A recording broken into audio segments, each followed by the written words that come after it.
মামলা করা হয়। তো আমাদের শুরুতে যে অসুবিধাটা হয়েছে কি জানেন, এরকম ক্ষেত্রে বাদী আসলে মামলা দিতে চায় না। অনেক অনুরোধ করা হয়েছে, দেখা গেল যিনি মামলা দিবেন বা কর্তৃপক্ষ এনারা হসপিটালে গিয়ে বসে থাকেন এই ঘটনার পরে যে আমরা জানি না। পরে আমরা যাকে অনেক অনুরোধ বিনোরোধ করে নিয়ে আসলো, এনার কোনো নাম দেয় নাই, সম্পূর্ণ অজ্ঞাতনামা, মানে পুরো ঘটনাটা পুলিশের উপরে চাপাই দেওয়া হয়েছে। এখন চাপাই দেওয়ার পরে ছাত্রদের একটা ক্রমাগত দাবি ছিল একে ধরা লাগবে, ওকে ধরা লাগবে, এ আসামি ও আসামি, একে ধরেন। কিন্তু অজ্ঞাতনামা ক্ষেত্রে কিন্তু এটা কঠিন।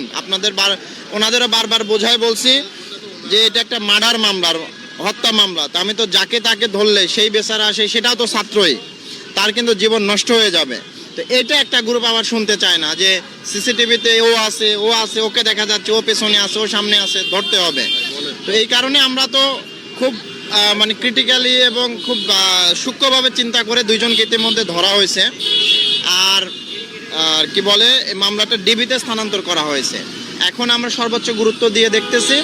আর আজকে যে তারা রাস্তা ব্লক করেছিল, আমরা এই বিষয়গুলোই বুঝিয়েছি তাকে যে মামলা নেওয়ার সময় যদি আপনারা নাম সহ দিতেন আমাদের জন্য সহজ হতো আসামি ধরা। না না, মামলা দিয়েছে কর্তৃপক্ষ, কলেজ কর্তৃপক্ষ থেকে দিয়েছে। তাও কোনো মামলার আসামি দেয় না, জাস্ট একটা অজ্ঞাতনামা মামলা দিয়েছে, এবং সেটা মারামারির মামলা। পরবর্তীতে যেহেতু ভিকটিম মারা গেছে, এই কারণে এটা মার্ডার মামলা হয়েছে। এখন যেহেতু অজ্ঞাতনামা মামলা, এই জন্য আমরা একটা আসামিকে ধরলে আগে 10 বার চিন্তা করে তারপরে ধরতে হয়, যে সেও তো একটা ছাত্র হতে পারে, তারও তো ভবিষ্যতের ব্যাপার আছে। যদি সে জড়িত না হয় তাহলে তার কি হবে? এখন কি আপনাদের অনুরোধই আসলে শিক্ষার্থীরা তারা সঠিক? আমরা তাদের বুঝিয়েছি এবং আমরা ঊর্ধ্বতন কর্তৃপক্ষের সাথে কথা বলেছি।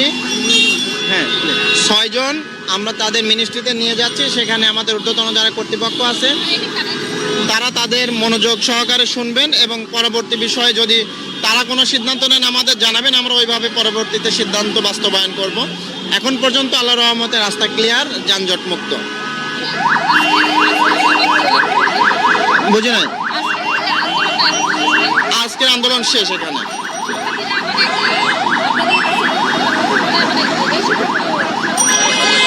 আমি বুঝতে পারি না।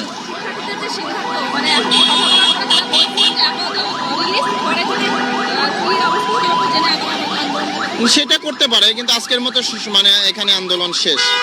মানে এখন পর্যন্ত শেখ আলহামদুলিল্লাহ কোনো ধরনের অপ্রীতিকর ঘটনা বা মারামারি মানে বিশৃঙ্খলা ছাড়াই আজকের এই যে ছিল, মানে সমাবেশ ছিল, এটা আমরা শেষ করতে পেরেছি। ধন্যবাদ, আপনাদেরও ধন্যবাদ, থ্যাংক ইউ।